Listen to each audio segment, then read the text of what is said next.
نحمده ونصلي على رسوله الكريم اما بعد فاعوذ بالله من الشيطان الرجيم بسم الله الرحمن الرحيم رب اشرح لي صدري ويسر لي امري واحلل عقدة من لساني يفقهوا قولي۔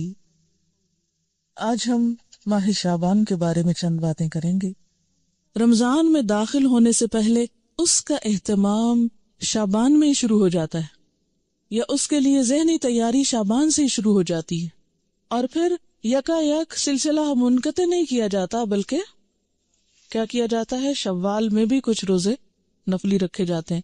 اگرچہ شعبان اور شوال کے روزے نفلی روزے ہیں، لیکن یہ رمضان کے آگے پیچھے ہیں، تو شعبان، رمضان اور شوال یہ خصوصی طور پر روزے جیسی فرض عبادت کی ادائیگی کے مہینے ہیں۔ اب آپ دیکھیے کہ عموماً ہم جب چھٹے ہوئے روزے ہوتے ہیں سال بھر نہیں رکھتے، اچھا ابھی رکھتے ہیں۔ حضرت عائشہ رضی اللہ تعالیٰ عنہا کے ساتھ بھی ایسا ہی ہوتا تھا، وہ عموماً اپنے قضا روزے جو تھیں وہ شعبان میں رکھتی تھی کہ اب اگلے سے پہلے پچھلا قرضہ چکا لوں۔ تو اسی طرح شعبان میں کچھ تیاری ہوتی ہے رمضان کی، پھر رمضان میں روزے رکھنے کے بعد اتنا دل لگ جاتا ہے روزوں کے ساتھ کہ رمضان ختم ہونے کا سب کو افسوس ہوتا ہے۔ پھر اس کے بعد بھی 6 روزے اور اتنی فضیلت والے دے دیے گئے کہ اگر وہ رکھ لیے جائیں تو اتنا اجر و ثواب ہے گویا آپ سال بھر روزے سے ہیں۔ تو انشاءاللہ تعالی رمضان کی فضیلت اور برکت تو آپ رمضان سے پہلے سنیں گے ہی، اور مزید اپنے آپ کو تیار کریں گے، لیکن اس عبادت کے لیے، یعنی روزے جیسی عبادت کے لیے شعبان کے مہینے میں بھی اس طرف متوجہ ہونے کی ضرورت ہے، اور تبھی آپ متوجہ ہوں گے جب آپ اس کی فضیلت اور اہمیت کو سمجھیں گے۔ اس مہینے میں نبی صلی اللہ علیہ وسلم سے جو عمل ثابت ہے وہ کیا ہے؟ روزوں کی کثرت۔ حدیث میں آتا ہے، ترمذی کی حدیث ہے، حضرت ام سلمہ رضی اللہ تعالی عنہا فرماتی ہیں، ما رأیت النبی صلی اللہ علیہ وسلم یصوم شہرین متتابعین الا شعبان و رمضان۔ میں نے رسول اللہ صلی اللہ علیہ وسلم کو 2 مہینے پے در پے یعنی مسلسل روزے رکھتے ہوئے نہیں دیکھا سوائے شعبان اور رمضان کے، یعنی اس میں آپ کیا کرتے تھے؟ کنٹینیوسلی روزہ رکھتے تھے۔ حضرت اسامہ بن زید بیان کرتے ہیں، میں نے عرض کیا، اے اللہ کے رسول صلی اللہ علیہ وسلم، میں آپ کو کسی مہینے میں سوائے رمضان کے اتنے روزے رکھتے ہوئے نہیں دیکھتا جس قدر روزے آپ شعبان میں رکھتے ہیں۔ آپ نے فرمایا کہ لوگ اس رجب اور رمضان کے درمیان والے مہینے کی فضیلت سے غافل ہیں۔ لوگ رجب اور رمضان کے بیچ والے مہینے کی فضیلت سے غافل ہیں، وہ اس مہینے کی پرواہ نہیں کرتے، قدر نہیں کرتے، حالانکہ اس مہینے میں لوگوں کے اعمال اللہ کے سامنے پیش کیے جاتے ہیں، اور میری چاہت یہ ہے کہ میرے اعمال اللہ تعالیٰ کے سامنے روزہ داری کی حالت میں پیش ہوں، یعنی جب اللہ تعالیٰ کے سامنے پیش ہوں تو میں روزے کی حالت میں ہوں۔ اس حدیث کو سن کر آپ کو کیا احساس ہوا ہے، کیا خیال آیا ہے؟ ہم نے دیکھا ہوگا نا کہ جیسے کوئی شخص غلط کام کر لیتا ہے پھر کسی کے سامنے پیش کیا جاتا ہے، مثلاً آپ پرچہ دیتے ہیں، پیپر دیتے نا، تو اس میں کچھ گڑبڑ کر جاتے ہیں، کوئی سستی کرتے ہیں، غفلت کرتے ہیں، جواب صحیح نہیں لکھتے، پھر ٹیچر کے سامنے آپ کا پیپر آتا ہے، وہ کریکشن کرتی ہیں، پھر بعض اوقات آپ کو ہی بلا لیتی ہیں اور آپ کو پوچھتی ہیں یہ آپ نے کیا، کیا ہو گیا تھا آپ کو؟ اگر آپ ایک ایسے اسٹوڈنٹ ہوتے ہیں جو ادروائز بہت اچھے ہیں تو وہ آپ کی اس اچھائی کی وجہ سے کیا کریں گی؟ اس غلطی کو اگنور کر دیں گی۔ اسی طرح اگر آپ روزے سے ہیں اور آپ کا اعمال نامہ اس وقت یعنی سال بھر کا پیش ہو رہا ہے کہ اس سال میں ان صاحبہ نے یہ اور یہ نیکیاں کمائی ہیں، یہ اور یہ کارنامے کیے ہیں، یا یہ اور یہ بلنڈر کیے ہیں، وہ سب کچھ سامنے جائے گا۔ آپ دیکھیں کہ بعض اوقات غلط کاموں کو دیکھ کر، نافرمانیوں کو دیکھ کر آپ سوچ سکتے ہیں اللہ تعالیٰ کا غصہ کتنا بھڑکتا ہوگا۔ اگر کوئی آپ کی بات نہ مانے تو آپ کو کیسا لگتا ہے؟ کوئی آپ کی بات نہ مانے کیسا فیل کرتے ہیں آپ؟ کہتے ہیں کوئی بات نہیں، نہیں تو نہ سے نہیں مانتے، نہ مانے۔ جی آپ بولیے۔ یہ بتا رہی ہیں کہ اپنی میڈ کو یہ کچھ کام بتا کے آتی ہیں، جب واپس جاتی ہیں اور وہ نہیں کر کے رکھتی تو ان کو غصہ آتا ہے کہ میں نے بتایا بھی تھا پھر بھی تم نے نہیں کیا۔ بہت تکلیف ہوتی ہے نا ایک بعض اوقات انسلٹ بھی فیل ہوتی ہے کہ اس کو کہا بھی ہے اور اس نے اس کی پرواہی نہیں کی. اتنی غفلت اور اتنی لاپرواہی. جی ہاں، دکھ اور افسوس بھی ہوتا ہے. تو آپ دیکھیے کہ جب آپ کا رجسٹر، آپ کے سال بھر کے کام پچھلے شعبان سے اب تک جو آپ نے کیا وہ جو پیش ہوتا ہوگا، ویسے تو اللہ تعالیٰ روز بھی دیکھتے ہیں نا آپ کو، ہر لمحہ جانتے ہیں. اس کو پھر میں ایک چھوٹی سی مثال کے ذریعے بات سمجھاؤں گی. جیسے آپ کی ٹیچر کلاس میں روز سبق سنتی ہیں آپ کا، ان کو اندازہ ہوتا ہے کہ آپ کتنا جانتے ہیں، لیکن پیپر دیتے ہوئے آپ کو کوئی وحشت آتی ہے کہ نہیں ہوتی ہے؟ کوئی ٹینشن آپ پر ہوتی ہے؟ حالانکہ آپ روز ٹیچر کے سامنے اچھا یا برا سبق سنا رہے ہوتے ہیں یا کام کیا نہیں کیا، لیکن وہی چیزیں دوبارہ پیپر میں آتی ہیں. تو ہر ایک چیز کا اپنا ایک طریقہ اور ایک قرینہ اور ایک سلیقہ ہوتا ہے نا. تو بالکل اسی طرح روز آپ کا اللہ تعالیٰ کی نظر میں ہونا اپنی جگہ ہے، لیکن لکھے ہوئے اعمال، تصویریں کھینچی ہوئی آپ کی البم، تو سارے کے سارے جب ایک خاص انداز میں پیش کیے جاتے ہیں کہ یہ کتاب تیار ہے، اتنا عمل زیادہ، اتنا کم ہے، اور ہم اس سے غافل ہوتے ہیں. تو اور تو کچھ نہیں کر سکتے، ایٹ لیسٹ اس مہینے میں حسب توفیق نیکی کے کام کریں تاکہ اعمال نامہ جب پیش ہو تو اللہ تعالی ہماری غلطیوں سے درگزر فرمائے. اور آخرت میں تو پیش ہونا ہی ہے نا. یومئذ تعرضون لا تخفی منکم خافیہ، اس دن تم پیش کیے جاؤ گے، تمہاری کوئی چھپی ہوئی بات بھی چھپی نہ رہے گی. جو آج دنیا میں چھپا ہوا ہے نا، وہ وہاں چھپا نہیں رہے گا. اور نبی صلی اللہ علیہ وسلم اپنے اعمال نامے کے پیش کرنے کے لیے کیا پسند کرتے تھے کہ اس حال میں ہو کہ میں روزے میں ہوں. جن کے اوپر ہمارا کوئی احسان نہ ہو، اگر وہ ہماری بات نہیں بھی مانتے تو کوئی دکھ نہیں اتنا ہوتا، کہتے چلو ٹھیک ہے اس کی مرضی. مثلا آپ کوئی بازار میں ہیں، آپ کو کوئی ٹیکسی لینی پڑی، آپ ٹیکسی والے کہتے اتنے روپے میں آپ کو دوں گی، آپ مجھے اس جگہ پہنچائیں. وہ نہیں مانتا تو آپ کہتے نہیں تو نہ صحیح، چلو میں کوئی اور کہیں معاملہ کر لیتی. کسی دکان پہ جاتے ہیں، آپ کوئی معاملہ کرتے ہیں، دوسرا شخص نہیں آپ کی بات مان، کہتے ہیں نہ صحیح، کوئی بات نہیں. لیکن جس پر آپ نے احسان کیا ہو پھر وہ آپ کی بات نہ مانے، اور آپ دیکھیں کہ اللہ تعالیٰ کے ہم پر کس قدر احسانات ہیں، اور پھر ہم کیا کر رہے ہیں اور کتنا کر رہے ہیں. میں سوچتی ہوں کہ کبھی ہم اپنی آنکھوں، کانوں، دل، دماغ کے ساتھ اپنے آپ کو حوالے تو کریں اللہ کے. اسلمت لرب العالمین. غلطی تو ہونی ہے، اس سے نہیں بچ سکتے ہم، لیکن ایک ہے غلطی ہو جانا اور انسان ہونے کے ناطے کوتاہیاں، کمیاں ہمارے اندر ہونا، اور ایک ہے غفلت، ہٹ دھرمی، لاپرواہی، بے نیازی کا رویہ اختیار کرنا، دل چاہے کوئی کام کر لیا نہیں تو نہ صحیح.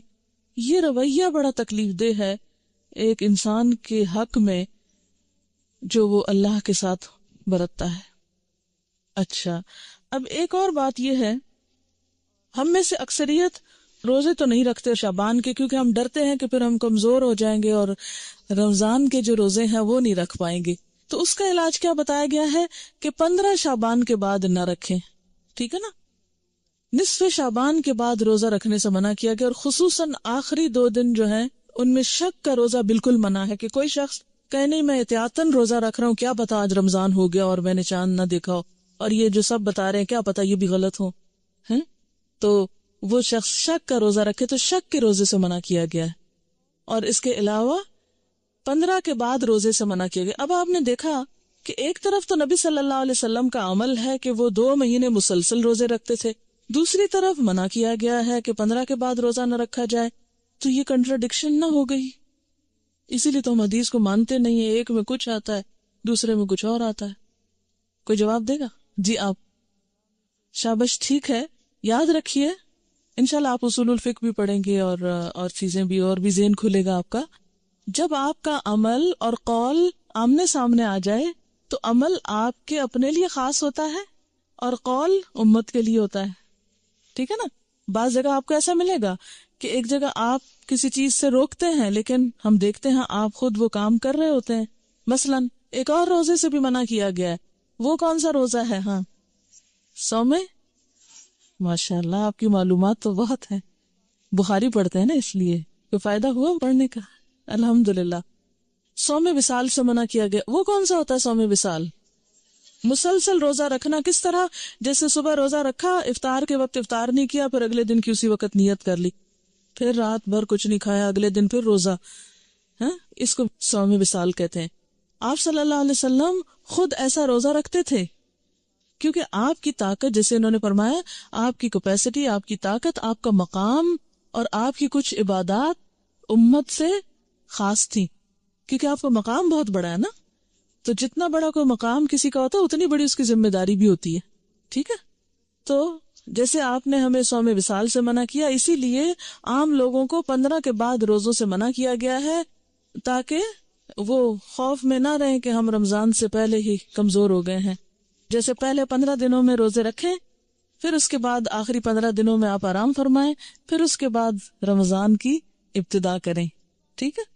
اچھا، نبی صلی اللہ علیہ وسلم کے کافی سارے خصائص ہیں، سورۃ الاحزاب میں شاید کچھ ذکر کیے تھے، تو خصائص ہیں آپ کے جو آپ کو امت سے خاص کرتے ہیں، کیونکہ آپ نبی ہیں نا، عام انسان کی طرح تو نہیں ہے، لیکن کچھ کام ایسے ہیں جو آپ نے عام انسانوں جیسے کیے ہیں، جیسے کھانا پینا، بازار جانا وغیرہ وغیرہ۔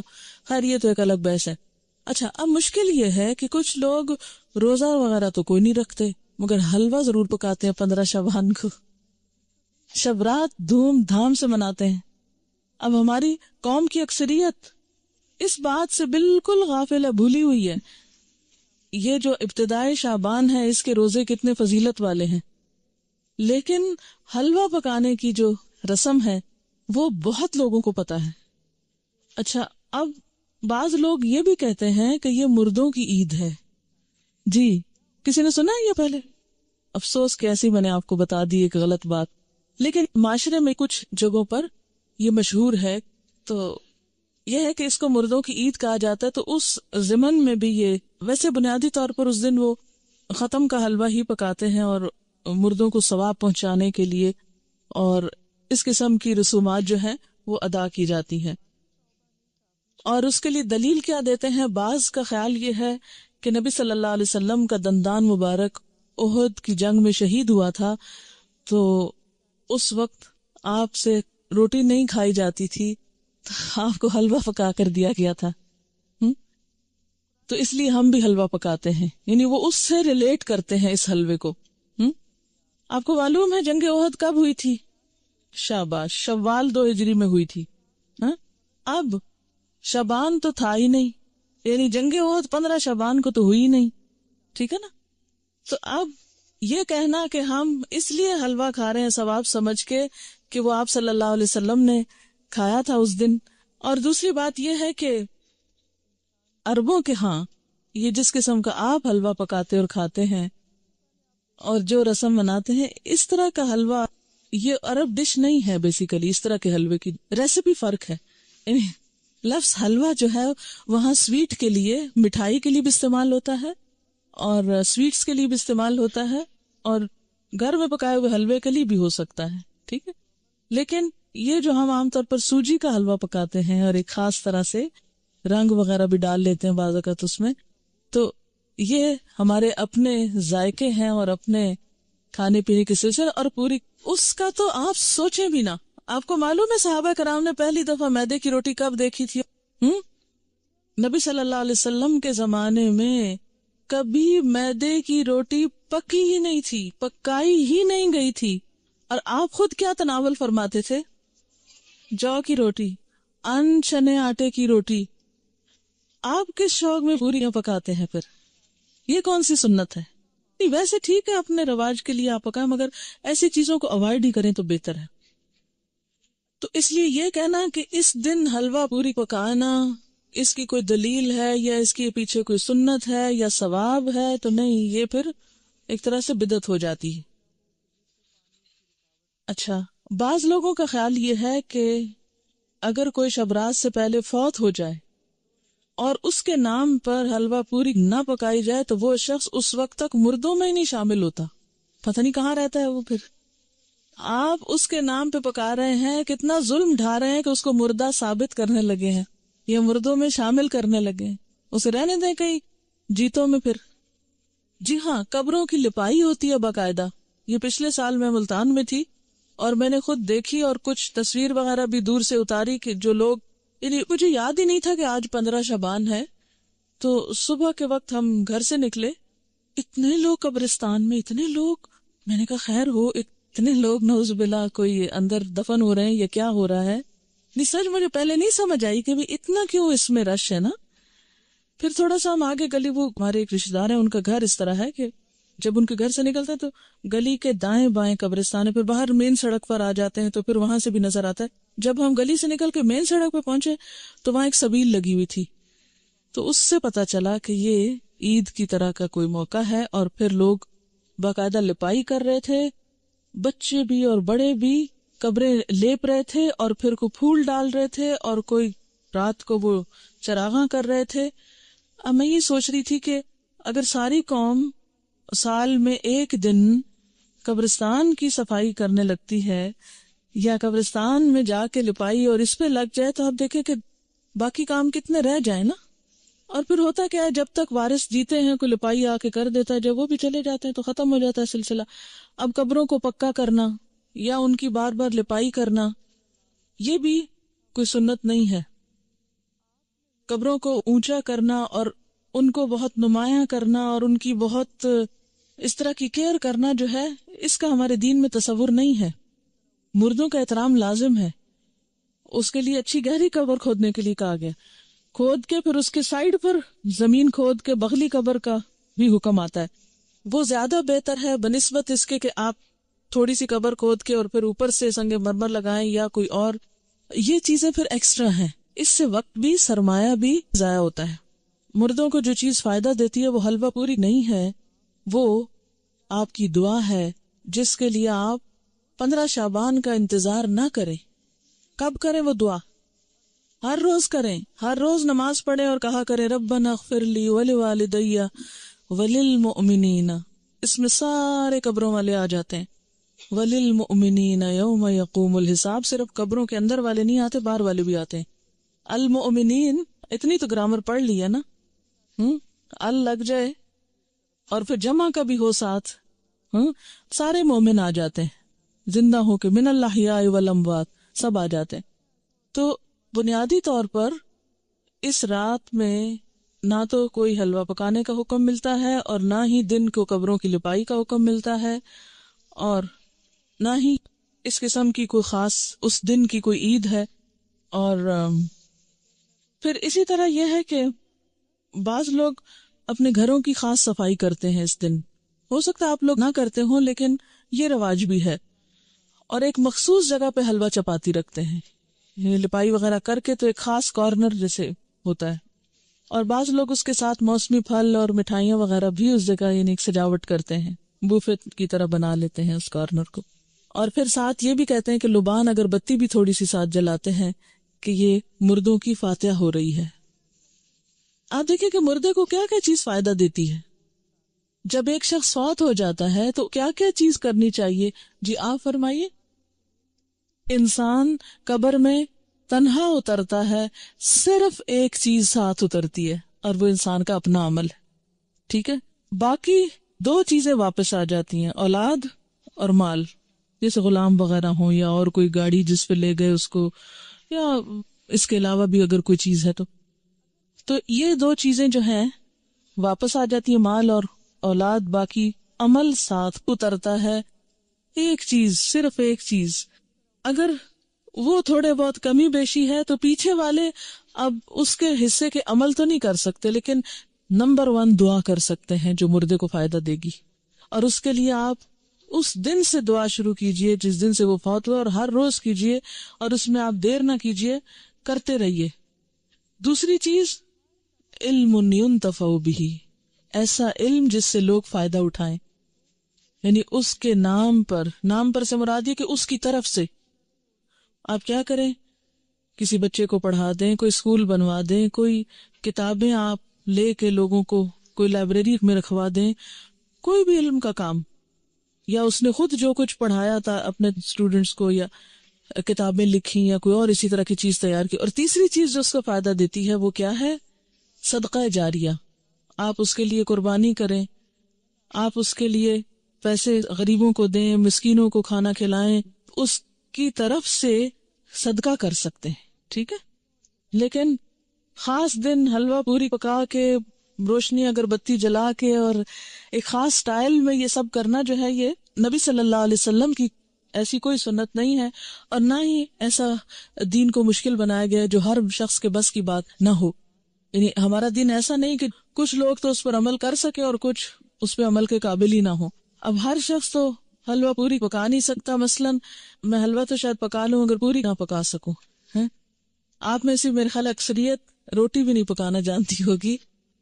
جب سے میں ہاسٹل میں رہ رہی ہوں تو میں نے اکثر لڑکیوں کی روٹی بنانی ٹیسٹ کی ہے، اور صحیح روٹی نہیں بنانی آتی، جو ہم میں سے ہر کوئی ہر روز کھاتا ہے. ہمارا اسٹیپل فوڈ ہے. کچی روٹی پکاتے ہیں، جلی بھی پکاتے ہیں، صحیح روٹی نہیں پکانی آتی. تو اب آپ دیکھیں کہ اگر روٹی نہیں بنانی آتی تو پوری کس کو بنانی آتی ہوگی؟ ٹھیک ہے نا. پھر اس کے بعد یہ ہے کہ ہر ایک کے پاس اتنے پیسے کہاں ہوتے ہیں کہ وہ حلوے کے لیے سب کچھ مہیا کر سکے. اور پھر آپ دیکھیے کہ حلوہ بھی پکانے کا صحیح طریقہ آنا چاہیے.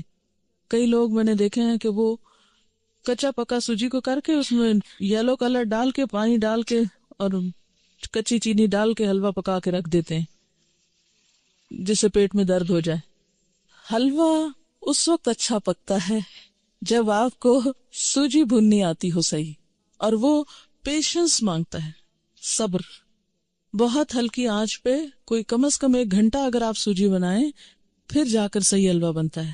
سوجی بھوننے میں جلد بازی جو ہوتی ہے وہ کبھی بھی حلوے کو صحیح نہیں پکنے دیتی. ٹھیک، لیکن ہم ہر چیز میں انسٹنٹ فوڈ کے عادی ہو گئے، انسٹنٹ، جلدی، فوری، جس کے نتیجے میں ہم اب دوسروں کو بیمار تو نہ کریں ایسے حلوے کھلا کے. بعض اوقات دم بھی اس کا صحیح نہیں آنے دیتے، کچا ٹیسٹ آ رہا ہوتا ہے اس میں. آپ کو پتا ہے مکھڈی حلوہ جو ہوتا ہے وہ کیسے بنتا ہے؟ دیکھیں، خواتین کا دل پسند ٹاپک ہے نا، تو کیا ہوا اگر ہم اس پہ ذرا سی بات کر لیں. کیسے بنتا ہے؟ کسی کو آتا ہے؟ ہاں بتائیے. ہاں، کتنی دیر پکتا ہے؟ تھوڑا ہے. کوئی اور بتائے گا؟ اٹک کی طرف کا کون ہے آپ میں سے؟ کیونکہ اس طرف یہ مکھڈی حلوہ بنتا. ہاں بتائیں گے آپ کتنا ٹائم لگتا ہے مکھڈی حلوہ بننے میں؟ دیکھا، اب خالہ تک رہ گیا. دیکھا، آپ نے سیکھا نہیں ہے. وہ ہوتا یہ ہے کہ سوجی کو پانی یا دودھ میں بھگوتے ہیں، پھر اس کو اتنا پکاتے ہیں کہ وہ دونوں پھر الگ ہوں.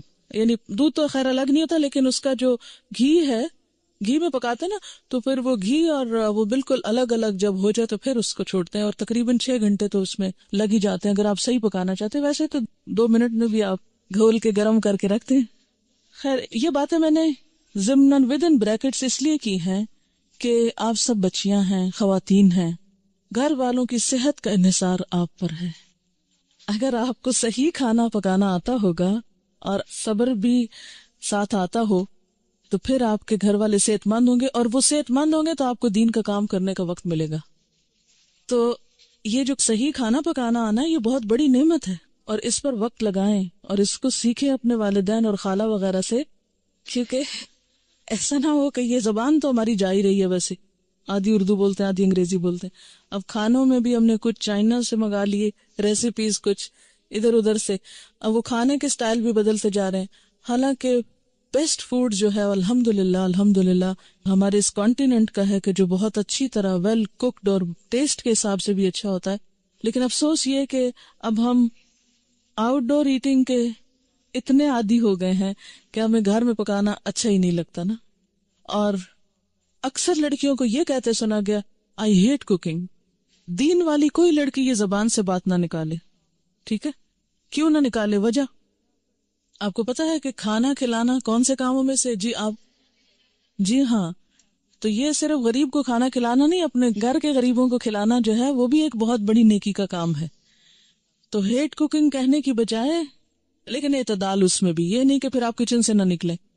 اور اس میں ایک سادہ غذا ہو لیکن ویل کوکڈ، نیوٹریشس، جس سے آپ کی صحت، آپ کے بچوں کی صحت درست رہے. اگر وہ درست رہے گی انشاءاللہ آپ کے پاس وقت زیادہ ہوگا، پھر آپ دین کا کام زیادہ اچھی طرح کر سکیں گے. ٹھیک ہے نا؟ یہ بات میں اپنے تجربے سے آپ کو بتا رہی. جی آپ کچھ کہنا چاہ رہی؟ جی دعا کر سکتے ہیں. اللہ تعالیٰ کے لیے کیا مشکل ہے؟ وہاں تو ہے نا اس کے پاس، وہ جدھر چاہے ڈال دے. یمحو اللہ ما یشاء ویثبت. کیا مطلب اس آیت کا؟ یمحو اللہ ما یشاء ویثبت. مٹا دیتا ہے جس چیز کو چاہتا ہے اور باقی رکھتا ہے جس کو چاہتا ہے، اس میں جو چاہے وہ تبدیلی کر سکتا ہے۔ وَعِندَهُ أُمُّ الْكِتَابِ، اور اس کے پاس ہے اصل کتاب، سب کی تقدیریں اس کے ہاتھ میں ہے، جس کو جو چاہے عطا کر دے اور جس کے حصے سے جو چاہے کراس کر دے کہ نہیں یہ اس کو نہیں دینا۔ اچھا جناب، پھر اس کے بعد یہ ہے کہ بعض لوگوں نے یہ بھی بات مشہور کر رکھی ہے کہ میت کی روح 40 دن گھر آتی رہتی ہے، اور مومنین کی روح جمعہ کی رات کو، شب برات کو اور عیدین کو اپنے گھروں پہ آتی ہے۔ یہ بات مشہور ہے کہ اس دن روحیں آتی ہیں، ایک تو جمعرات کے دن آتی ہیں اور ایک جو ہے عیدوں کو آتی ہیں اور شبرات کو آتی ہیں، حالانکہ اس کے پیچھے کوئی دلیل نہیں ہے، یہ ہمارا اپنا خیال ہے۔ دیکھیں وہ کس لیے آئیں گے، کیا کرنے آئیں گے، ان کا دنیا سے کوئی رشتہ، کوئی تعلق، ان کو تو کوئی انٹرسٹ ہی نہیں رہتا یہاں سے۔ جو نیک لوگ ہوتے ہیں وہ کہتے ہیں شکر ہے ہماری جان چھوٹی اس مصیبتوں کے گھر سے، اس قید خانے سے، اور جو برے لوگ ہوتے ہیں وہ جتنا بھی چاہیں کہ آ کے واپس کوئی اچھا عمل کر سکے تو آ نہیں سکتے۔ سورۃ المؤمنون میں آپ نے ایک آیت پڑھی ہوگی، وَمِن وَرَائِهِمْ بَرْزَخٌ إِلَى يَوْمِ يُبْعَثُونَ، جو روح ایک دفعہ آگے چلی گئی ان کے پیچھے برزخ حائل ہو گیا، پردہ حائل ہو گیا، کب تک؟ إِلَى يَوْمِ يُبْعَثُونَ، اس دن تک جبکہ یہ بالکل ایسے جیسے بچہ پیدا ہونے کے بعد واپس نہیں ماں کے پیٹ میں جا سکتا، ایسے ہی دنیا سے جانے کے بعد انسان دنیا میں نہیں آ سکتا، اتنا ہی محال ہے۔ جیسے بچے کی پیدائش میں ماں کو ایک تکلیف اٹھانی پڑتی ہے نا، تو مرتے وقت جب انسان کی روح نکلتی ہے تو خود اس کو یہی کرب سے گزرنا پڑتا ہے۔ تو روح بھی آپ دیکھیں کہ بہت سے وہ لوگوں کے مرتے وقت کے حالات سنے ہوں گے، پڑھے ہوں گے۔ ایک ڈاکٹر مودی شاید اس نے جب 120 لوگوں کے موت کے واقعات لکھے ہوئے ہیں، تو وہ تجربہ یہ بتاتے ہیں کہ جیسے ایک گیٹ کھلتا ہے اور اس میں ہم جا رہے ہیں، ٹریول کر رہے ہیں، آگے کو جا رہے ہیں، تو بات یہ ہے کہ جو آگے چلا جاتا ہے وہ مِن وَرَائِهِمْ بَرْزَخ، پیچھے آڑ آ جاتی ہے، دروازہ بند کر دیا جاتا ہے، اب دنیا میں نہیں کوئی آتا، اور انہوں نے کرنے بھی کیا آنا ہے، اور کہیں سے ثابت بھی نہیں ہے قرآن سے کہ روحیں ہمارے گھروں میں واپس آ کے رہتی ہیں، ٹھیک ہے نا۔ اور آپ ذرا سوچیں تھوڑی دیر کے لیے کہ اگر آپ کو مرنے کے بعد آپ کے گھر میں بار بار آنے کی اجازت دی جائے تو آپ کا حال کیا ہوگا، بتائیے ذرا۔ آپ دیکھیں گے آپ کا سامان کسی کے پاس چلا گیا، آپ کی چیزیں کسی نے توڑ دی ہیں، آپ کی چیزیں کسی نے پھینک دی ہیں، خراب کر دی ہیں، تو آپ دیکھ دیکھ کے کیا کریں گے؟ ذرا سوچیں، اپنے آپ کے لیے سوچیں کہ آپ مرنے کے بعد پھر آئیں دنیا میں، اور عید کو بھی آتے ہیں اور شبرات پہ بھی آتے ہیں اور جمعرات کو بھی آتے ہیں اور 40ویں پہ بھی آتے ہیں، تو پھر آ کے آپ کیا کرتے ہیں، کیا کریں گے آ کے؟ کتنی حسرتیں ہوں گی نا۔ تو کیا آپ سمجھتے کہ اللہ تعالیٰ بندوں کو اس طرح حسرتوں میں مبتلا کرتا ہے کہ واپس بھیج کے، یعنی سارے تو عید کے کپڑے پہن کے کھڑے ہوں اور ہم دور کھڑے دیکھتے رہیں ہیں کہ یہ عید منا رہے ہیں اور ان کو ہم بھول گئے، ہمیں یاد ہی نہیں کرتے اب یہ، اور پھر ہمارا دل چاہے گا کہ ہم کسی کو گلے ملیں، یہ جو آپس میں ہم بھی ملیں تو مل نہیں سکیں گے، اور پھر کسی کو دیکھ کے دل چاہے گا کہ اس سے بات کریں، بات ہی نہیں کر سکیں گے۔ تو یہ بات عقل کو بھی نہیں لگتی کہ کوئی مرنے کے بعد پھر دنیا میں آئے، اور پھر آئے بھی خاص اوکیزنز پہ جب لوگ خوشیاں منا رہے ہوں اور آپ مر کے آ کے ان کے سر پہ دیکھ رہے ہوں حسرت سے، کس قدر افسوسناک بات ہے۔ تو اور پھر یہ تو چلو ویسے ہم سوچ رہے ہیں نا کہ اگر ہو if it is possible تو how does it look like، لیکن قرآن میں بھی کہیں نہیں لکھا ہوا اور حدیث میں بھی کہیں اس طرح نہیں پتا چلتا۔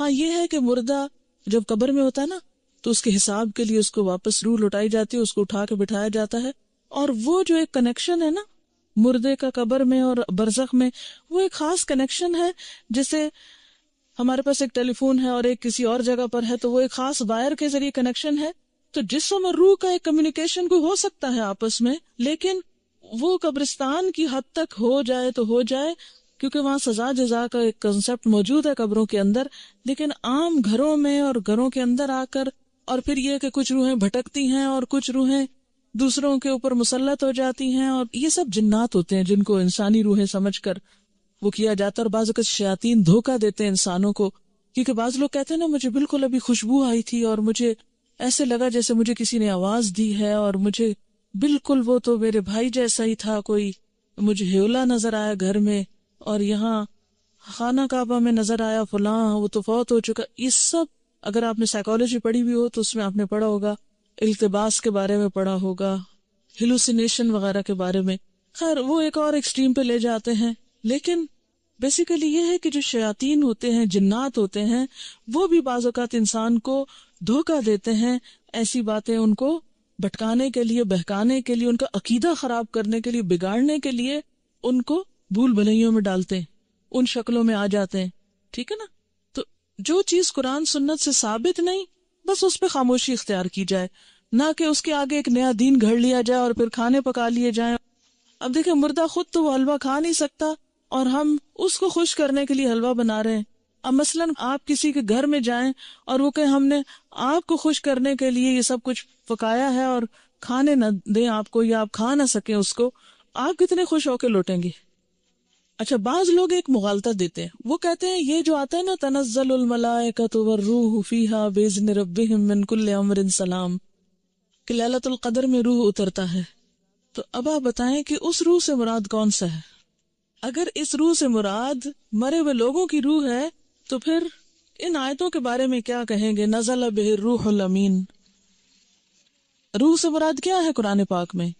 جبرائیل علیہ السلام کے لیے یہ لفظ استعمال ہوا ہے، اذ ایدتک بروح القدس قل نزلہ روح القدس نزل بہ الروح الامین تعرج الملائکۃ والروح یوم یقوم الروح والملائکۃ صفا، اور پھر تنزل الملائکۃ والروح سورۃ القدر میں. تو یہ جو روح اترتی ہے اس سے مراد مردوں کی روحیں نہیں ہیں، یہ خاص روح مراد ہے، اور اس سے مراد جبریل امین ہے. ٹھیک ہے، اسی لیے خود قرآن پاک پڑھنا کتنا ضروری ہے، ورنہ اس طرح کی باتوں سے لوگ عموماً کیا ہوتا ہے. اچھا پھر جناب بات یہ ہے کہ نبی صلی اللہ علیہ وسلم کی 22 سالہ زندگی میں یہ دن آتا رہا ہے، 15 شعبان جس کو ہم شبرات کہتے ہیں، ہاں؟ لیکن کبھی بھی آپ نے یہ کام نہیں کیے، نہ کوئی آتش بازی کی ہے اور نہ ہی کوئی حلوے پکائے ہیں، نہ ہی کوئی اس قسم کے اور کوئی تصورات ہمیں دیے ہیں، نہ اپنے عمل سے اور نہ ہی اپنے قول مبارک سے.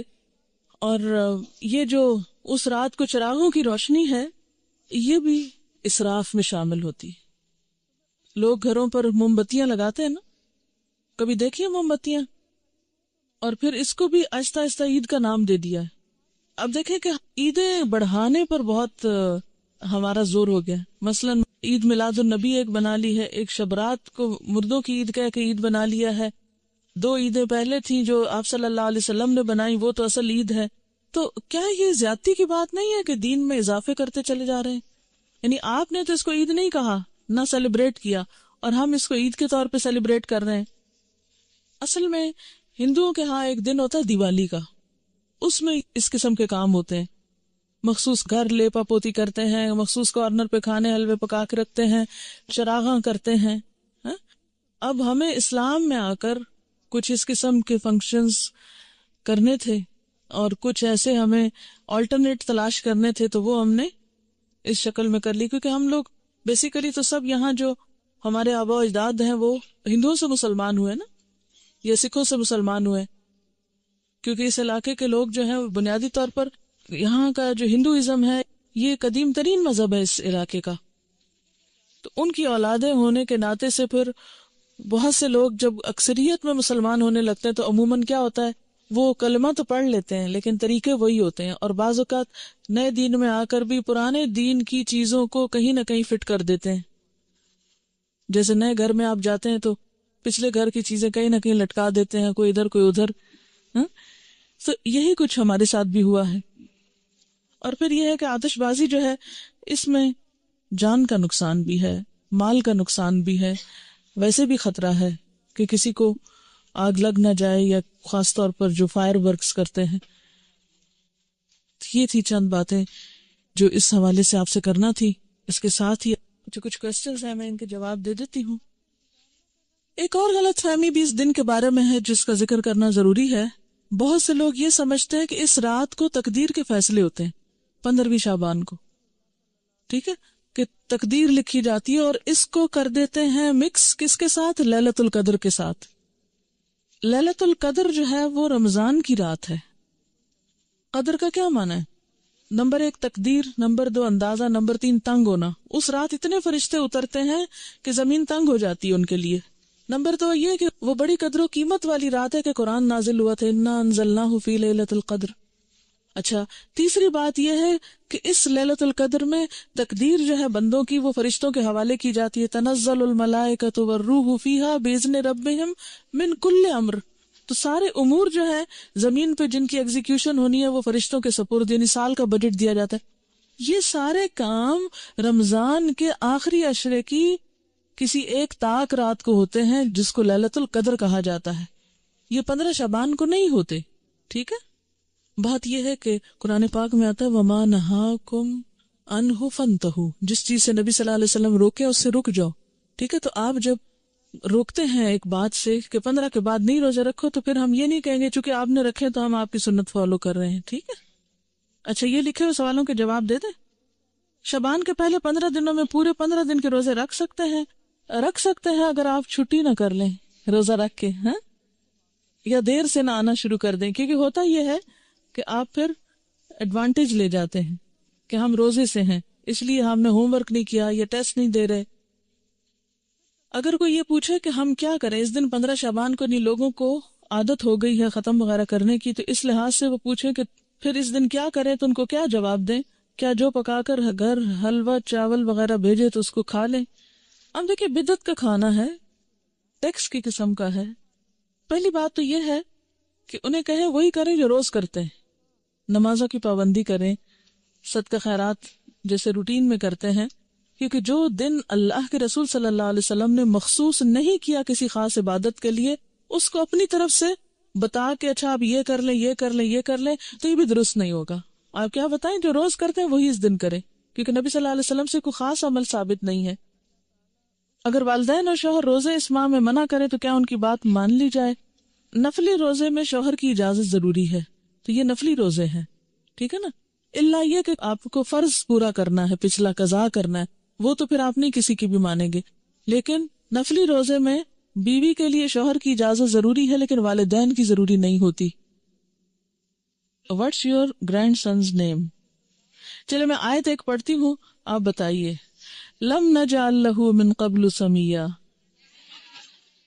جی، یہ نام اللہ تعالیٰ نے خود رکھا تھا نا حضرت یحییٰ کا. چلیے، اگر کسی عورت کے پچھلے رمضان کے فرض روزوں کی قضا باقی ہو، وہ روزے رکھنے کی طاقت رکھتی ہو، تو 15 کے بعد رکھ سکتی ہے یا قطعی ممنوع؟ دیکھیں قطعی ہے یا نہیں، جب پسندیدہ یہی ہے کہ نہیں رکھے، الا یہ کہ قضا رہتے ہیں تو کچھ قضا پھر شوال میں جا رکھے. ٹھیک. اچھا، ایک چھوٹی سی بات مجھے خیال آ رہا تھا، میں آپ سے شیئر کروں گی، ہے تو بس ایسے ہی، لیکن مجھے اس بات سے تھوڑی سی خوشی ہوتی ہے، میرے ذہن میں آ رہی تھی. آپ نے انعام کی بات کی ہے تو اس وقت الحمدللہ میری نانی موجود ہے نا، زندہ ہے، یعنی میری نانی، اور میں بھی نانی بن گئی ہوں. تو اور اتفاق یہ ہے کہ مجھے یہاں پر آئی ہوں، یہاں سے میں اپنی نانی کی ملاقات کے لیے بھی، اسی وزٹ میں میرا درس تھا سرگودا میں بھی، تو میں ان سے بھی ابھی ملاقات کروں گی جا کے. تو ایسے ایک اتفاق کی بات ہے، اللہ تعالیٰ کو ایسے ہی منظور تھا، تھوڑا سا آپ سے شیئر کرنا تھا. نانی بننے کے بعد نانی کی زیارت کرنے جانا ہے، کیونکہ جب مریم ایکسپیکٹ کر رہی تھی تو میرا بہت دل چاہتا تھا کہ کاش میری نانی زندہ رہے یہ خبر سننے کے لیے. ویسے الحمدللہ she is about 100 but she is all right. ویسے تو بڑھاپے کی ایک ویکنس ہوتی ہے، لیکن اپنے پاؤں چل کر واش روم جاتی ہیں.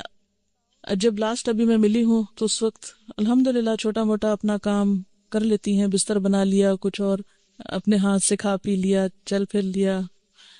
پہلے تو گفتگو بہت اچھی کرتی تھی، بہت فصیح اللسان تھی، لیکن یہ کہ اب اس دفعہ میں نے دیکھا کہ بات کم کر رہی تھی. الحمدللہ. میری نانی کی والدہ اس وقت فوت ہوئی تھی جب وہ بہت چھوٹی تھی. ایک طاعون پھیلا تھا پچھلی صدی کے شروع میں، 1900 اینڈ سمتھنگ میں، کچھ 10-8 تھا یا کچھ ایسے ہی تھا. 1910 کی بات ہے یا 8 کی بات ہے، مجھے اب صحیح یاد نہیں اس وقت تاریخ، لیکن اسی کے لگ بھگ تھا. تو اس وقت وہ اپنی والدہ کا دودھ پی رہی تھی اور وہ والدہ فوت ہو چکی تھی، وہ طاعون کے مرض کا شکار ہوئی تھی. طاعون پھیلا تھا، بہت لوگ فوت ہوئے تھے اس طاعون میں. وہ بتاتی ہوتی ہے نانی کہ میں اپنی فوت ہوئی بھی ماں کا دودھ پی رہی تھی اور پھر مجھے آ کے اٹھایا گیا تھا ماں کے سینے سے. تو انہوں نے اپنی والدہ کو نہیں دیکھا ہوا. اب یہ اللہ کے فیصلے نا کہ اپنی والدہ کو انہوں نے نہیں دیکھا، لیکن اگلی کتنی جنریشنز کی خبر ان کو زندگی میں ملی. جو چاہے اللہ کرے. کوئی اور سوال میں ورنہ پھر اجازت چاہوں گی. یہ کہتے ہیں کہ کلاس میں اتنی نیند کیوں آتی ہے؟ اس لیے کہ آپ کے پاس آکسیجن کی کمی ہوتی ہے، کیونکہ زیادہ لوگ جب آ جاتے ہیں تو پھر اس نیچرل. روحیں اگر اس طرح نہیں آتی تو پھر ان کے بارے میں آپ کیا کہیں گی جو لوگ روحوں کو بلاتے ہیں اور ان سے باتیں کرتے ہیں؟ میں نے خود بھی کئی دفعہ یہ ایکسپیرینس کیا ہے. یہ ایکسپیرینس میں بھی کر چکی ہوں، ایسی بات نہیں ہے، لیکن یہ سب جنات ہیں. مرے ہوئے لوگوں کی روحیں نہیں آتی، جنات ہوتے ہیں جو آس پاس گھومتے پھرتے رہتے ہیں، جن کو ہمارے حالات پتہ ہوتے ہیں، اور وہ اس کے اندر آ کے جو باتیں ہمیں معلوم ہوتی ہیں وہی وہ ہم جو پوچھتے ہیں وہ کچھ نہ کچھ اوٹ پٹانگ بتاتے رہتے ہیں. It's just waste of time, کوئی فائدہ نہیں. علم لا ینفع ہے. اور کئی لوگ 40 دن تک لائٹ نہیں آف کرنے دیتے کہ جو فوت ہوا شخص ہے وہ واپس آتا ہے. تو دیکھیں آپ کو اندھیرے میں اپنے گھر کا راستہ ملتا ہے. اتنی جب ڈارک رات ہو جاتی ہے، چلو شہر میں تو پھر بھی روشنی ہوتی ہے، گاؤں وغیرہ میں تو اندھیرا ہو جاتا ہے. چلو کوئی بات نہیں، وہ تو غریب کو، لیکن 40 دن نہ مقرر کریں. جتنی توفیق ہے 1 دن میں دے دیں، 2 دن دیں، 40 دیں، سارا سال دیں، ساری زندگی دیں، صدقہ کرنے میں کوئی حرج نہیں ہے. لیکن مخصوص نہ کریں کہ صرف 40 دن اور وہ بھی ایک مخصوص جگہ پر ہی بھیجنا ہے اور پکا کے بھیجنا ہے. آپ کچا راشن بھی دے سکتے ہیں، آپ کسی کو کپڑا بھی دے سکتے ہیں، آپ کتابیں لے کے دے سکتے ہیں، آپ کہیں کسی بیمار کا علاج کرا سکتے ہیں. یعنی صدقے کی تو بہت ساری قسمیں. دیکھیں یہ شب رات، شب کا مطلب بھی رات ہے اور رات کا مطلب بھی رات ہے. کیا ورثاء اپنے مردے رشتہ داروں کی کچی قبروں کو سال میں کسی دن بھی لیپ کر سکتے ہیں اگر کوئی خاص دن مقرر نہ کریں، بلکہ اس نیت سے کریں کہ قبر بیٹھ نہ جائے، دب نہ جائے؟ دیکھیں اس میں اصول یہ ہے کہ مردے کی جو حرمت ہے، ٹھیک ہے نا، مرے ہوئے انسان کی بہت عزت ہے، حرمت ہے، اسی لیے اس کو نہلاتے ہیں. حالانکہ مر گیا تو آپ کہیں اب تو مر گیا، کیا فائدہ اس نے جانا تو مٹی میں، نہلانا کس لیے؟ لیکن کتنا احتیاط سے نہلاتے ہیں، صاف ستھرا کرتے ہیں، پوچھتے ہیں، کفن میں لپیٹتے ہیں، پھر زمین میں اس کو دفن کرتے ہیں. یہ سب کچھ کس لیے ہے؟ کہ انسان جانوروں کا نشانہ نہ بنے. اگر ایسے ہی جا کے رکھ آئیں کہیں ہم مردے کو، دفن نہ کریں تو کیا ہوگا؟ جانور کھا جائیں گے نا اس کو، کوے ٹھونگے ماریں گے اس کی آنکھوں میں، اس کا دماغ پھاڑیں گے، کتنا اس کا. وَلَقَدْ كَرَّمْنَا بَنِي آدم، بنی آدم کو ہم نے عزت عطا کی ہے. انسان خواہ زندہ ہو یا مردہ اس کی عزت ہے، حرمت ہے. تو دفنانے کی حکمت کیا ہے؟ حرمت نہیں پامال ہو. مٹی سے بنا ہے، مٹی میں واپس چلا جائے، وہ اس کے لیے معزز ترین مقام ہے. ٹھیک ہے نا. اب اگر کہیں آپ دیکھتے ہیں کہ قبر اس طرح بارش میں بھیگ گئی کہ جسم ایکسپوز ہو گیا مردے کا، تو اس کو دوبارہ دبانا، اس کے اوپر مٹی ڈالنا، اس کی لپائی اگر کرنا چاہیے کچھ بھی، تو دیٹس اوکے. یعنی اس حد تک تو ٹھیک ہے. آپ کو معلوم ہے ایک سیلاب آیا تھا، اس میں مجھے بتایا گیا تھا ایک علاقہ ہے شاید پنڈ دادن خان یا کون سا، کہ اس میں اتنا زور کا سیلاب تھا کہ زندہ گائے بھینسیں تو جو ڈوبی سو ڈوبی، جو مردے تھے وہ قبروں سے نکل کے تیرنے لگے تھے. یعنی جی ایسا ہوا تھا. یہ لئی نالے کا جو تھا، جی آپ نے دیکھا یا سنا اس وقت جب یہ ایسا دیکھا بھی تھا. تو اب آپ دیکھیں ایسے اگر نظر آ جائے تو کیا حکم ہے کہ اس مردے کو یعنی دوبارہ دفنایا جائے، اس کی قبر درست کی جائے، اس کو جانوروں کے حوالے نہ کیا جائے. اسی لیے آپ دیکھیں کہ اگر مردہ بچہ بھی پیدا ہوتا ہے نا، یا ادھورا بچہ بھی پیدا ہوتا ہے، ناقص بچہ بھی پیدا ہوتا ہے، تو اس کو بن میں یا کہیں کوڑے کے ڈھیر پہ نہیں پھینکتے. آپ لڑکیاں ہو اس لیے آپ کو یہ بات پتہ ہونی چاہیے. بعض اوقات کیا ہوتا ہے کہ بچہ ابورٹ ہو جاتا ہے نا، مس کیریج جاتا ہے نا، اور بہت چھوٹا ہوتا ہے کہ ابھی بعض اوقات اس میں روح پڑی ہوتی ہے، بعض بہت چھوٹا سا. ایون اگر مضغہ کی سٹیج بھی ہو، مضغہ کی سٹیج پر بھی ایسی کوئی تکلیف ہو کہ انسان نہیں بنا، شیپ نہیں بنی، بازو نہیں بنے، لیکن بوٹی پوری بن چکی ہے، تو بھی اس کو بن میں نہ ڈالیں. کیا کریں؟ یا کہیں زمین کھودیں اور اس کے اندر. کراچی میں ایک ہسپتال ہے، اس کے بارے میں مجھے کسی نے کلاس میں یہ بات بتائی کہ وہاں پر جو میٹرنٹی وارڈ ہے اس کے پاس اتنی بلیاں اور پتہ نہیں کیا کیا پھر رہا ہوتا ہے.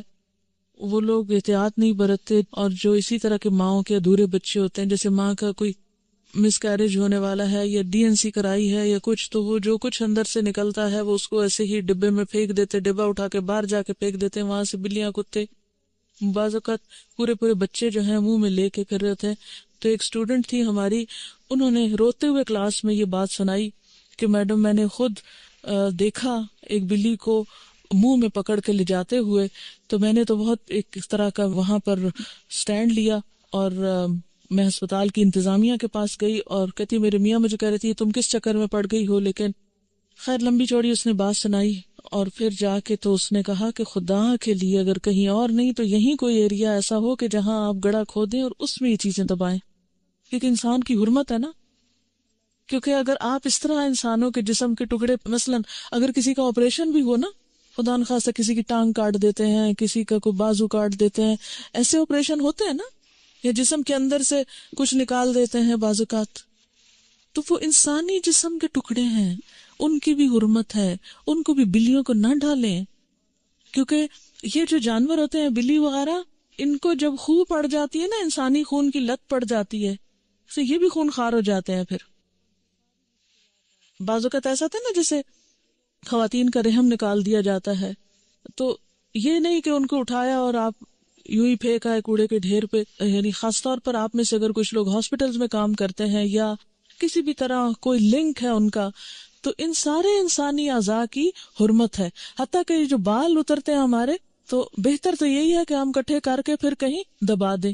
ہمیں تو بچپن میں یہ سکھایا گیا تھا، اب بہت لاپرواہی برتتے ہیں، لیکن کیونکہ بال بھی تھوڑے رہ گئے ہیں، تو بچپن میں یہ ہوتا تھا کہ جب اترتے تو ڈھیروں ڈھیر اترتے تھے، تو ہماری پھپھی تو بہت اس میں سختی کرتی تھی. ہر ایک بہن کے ہمارے ایک خاص ڈبہ رکھا ہوا تھا الماری میں ہی، جہاں چیزیں ہوتی تھی کہ باہر ایک بال نظر نہ آئے، وہ سارے اکٹھے کر کے اس میں ڈالتے جائیں اور پھر ایک لفافہ بھر کے کہیں جا کے اس کو زمین میں دبا دیں. کیونکہ انسان کی ایک عزت ہے. جب انسان کی حرمت پامال ہوتی ہے دل سخت ہوتے ہیں. جیتوں کے ساتھ بھی انسان زیادتی کرنے لگتے ہیں. آپ کو معلوم ہے نا کہ انسان کی جو عزت ہے یا جو اس کے خون کی حرمت ہے، یہ اللہ تعالیٰ نے شہر حرام اور اس مہینہ حرام اور جو مقام ہے ان سب کی حرمت سے زیادہ اعلیٰ قرار دی ہے. تو قبر اگر بہہ رہی ہو یا کچی ہو یا خراب ہو رہی ہو تو وہ صرف وارثوں کا ہی کام نہیں، جو بھی قبرستان کے ذمہ دار ہوں، رکھوالے ہوں، وہ یہ کریں. ہمارے تو افسوسناک خبریں ملتی ہیں کہ بعض اوقات ملی بھگت سے مردے چرا لیے جاتے ہیں اور راتوں رات نکال لیے جاتے ہیں، اور ان کو پھر آگے سیل آؤٹ کیا جاتا ہے. دوسرے ملکوں میں جو میڈیکل سٹوڈنٹس کے لیے ایسے گینگ بنے ہوئے ہیں کہ وہ سپلائی کیے جاتے ہیں انہیں ناجائز طور پر. بہت کچھ ظلم، کیونکہ خدا کا خوف نہیں، خشیت اللہ فی السر والعلانیہ وہ نہیں، تو پھر آپ جو جی چاہے کریں. وہ کہہ رہی ہے کہ کسی ہاسپٹل میں ہاؤس جاب کر رہی تھی، تو چوہوں کا سائز انہوں نے بلیوں جیسا دیکھا، کتنے موٹے موٹے. تو پھر پتا چلا کہ جو ڈیلیوریز ہوتی ہیں پلیسنٹاز ایسے ہی بن میں پھینک دیے جاتے ہیں، اور وہ چوہے کھا کھا کے اس کو. اب آپ خود سوچے کہ انسانی صحت کے لیے کتنا نقصان دہ ہے. اچھا، کسی نے کہا کہ 15 شعبان کے بعد جو روزہ رکھنے سے منع کیا، اگر کوئی رکھ لے تو کیا گناہ ہوگا؟ بنی اسرائیل والے سوال کرتے ہیں. آپ دیکھیے اچھا اطاعت گزار کون ہوتا ہے؟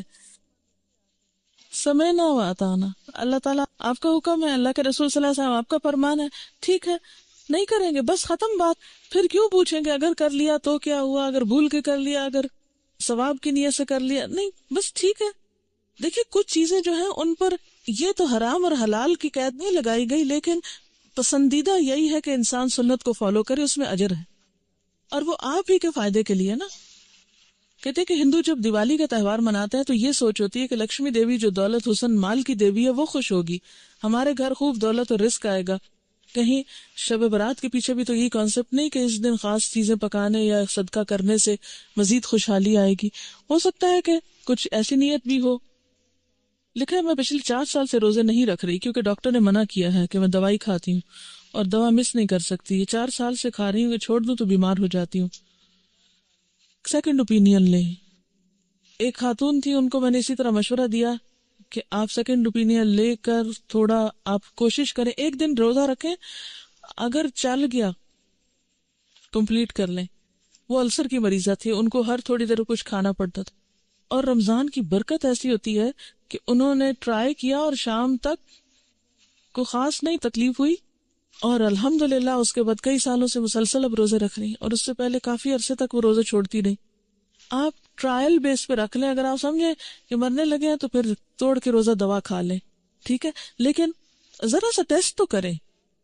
مثلا میں نے گھٹنے کی تکلیف آپ کو بتائی تھی نا، تو میں بیٹھ کے نماز اب میں کیا کرتی تھی، بیڈ پہ تھوڑا ایسے موڑ موڑ کے بیٹھ کے دیکھتی تھی، اچھا آج میں نیچے پڑھ سکتی ہوں نماز، اچھا آدھی پڑھ لوں، فرض نیچے پڑھ لوں، سنت اوپر پڑھ لوں، تھوڑا تھوڑا ٹرائی کر کے. پھر ایک دفعہ تو ایسا ہوا کہ نیچے بیٹھنے لگی تو اتنی تکلیف ہو کہ پھر اٹھ کے جلدی سے کرسی پہ بیٹھ گئی.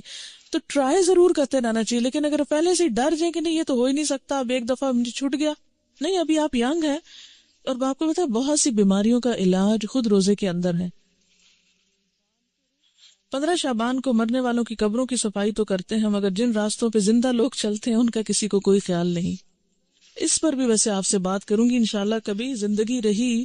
میرا جی چاہتا ہے کہ ہم سب اپنے گلی محلوں کے بارے میں کچھ سوچیں، ان کی صفائی کا. آپ کو پتا ہے کہ امریکہ میں بچوں کو ہوم ورک ملتا ہے اس طرح کا؟ کیا بلا کسی کو کوئی معلوم ہے اس طرح کی بات؟ جی کوئی بتائے گا؟ اس طرح کا ہوم ورک ملتے ہیں کہ آج آپ اپنی جو باؤنڈری وال ہے اس کے ساتھ جتنا بھی ایریا ہے اس کو آپ صاف کریں گے، اور باقاعدہ پھر اس میں چیک کیا جاتا ہے اور اس کے مارکس دیے جاتے ہیں. میرا جی چاہتا ہے کہ اب آئندہ ہم بھی کچھ اس طرح کے ہوم ورک شروع کریں تاکہ ہماری گلیاں محلے کچھ صاف ہو. اب ہو سکتا ہے آپ کے ماں باپ کو اجازت نہ دے کہ آپ گلی صاف کریں، لیکن کچھ تو کچھ کیا جا سکتا ہے. اگر میں آپ کی جگہ ہوں تو پتہ کیا کروں، گلی محلے کے بچوں کو اکٹھا کر لوں، ان کو ساتھ ملاؤں اور ان کو کوئی نہ کوئی اچھی بات بتا کے اور ان سے کہو چلو ہم سب مل کے یہ کرتے ہیں. کیونکہ ہر جگہ کا الگ، کچھ علاقے ایسے جیسے خال کوئی گاڑی گزرتی ہے، کچھ ایسے ہوتا ہے جیسے بہت ٹریفک ہے، تو اس میں آپ دن کو نہیں رات کو بھی کچھ کر سکتے. گھر کے مردوں کو احساس دلائیں، گلی محلے میں جہاں درس دیتے ان کو احساس دلائیں. تو دیکھیں کیسے نہیں ہوگا، بہت کچھ ہو سکتا ہے. جیسے وہ شجر کاری کا ایک ہفتہ مناتے ہیں، اگر ہم بھی اپنے اپنے صرف گھر کی جو دیوار ہے اس تک کا ایریا اور نالی وغیرہ بھی صاف کرنے کی ذمہ داری لے لیں تو شہر صاف ہو سکتا ہے. جی صفائی کے لیے کرتے ہوں گے، بیمار بندے کے جراثیم ہوتے ہیں شاید اس وہم سے کرتے ہوں گے. یہ 15 شعبان کی رات کو عبادت کا جو کانسیپٹ ہے، دیکھیے کہ نبی صلی اللہ علیہ وسلم کی سنت سے کوئی صحیح حدیث میں ثابت نہیں، بعض ضعیف روایات اس سلسلے کی موجود ہیں جس میں کچھ عبادت وغیرہ کا ذکر ہے، اور وہ لوگ کیا سمجھتے ہیں کہ یہ وہی لیلۃ القدر ہے. حالانکہ لیلۃ القدر تو رمضان کو ہے، کیونکہ قرآن رمضان میں اترا ہے اور قرآن لیلۃ القدر میں اترا ہے، تو لیلۃ القدر رمضان کے علاوہ تو نہیں ہو سکتی. ٹھیک ہے، تو ضعیف احادیث موجود ہیں، کسی صحیح حدیث سے ایسی بات نہیں ثابت.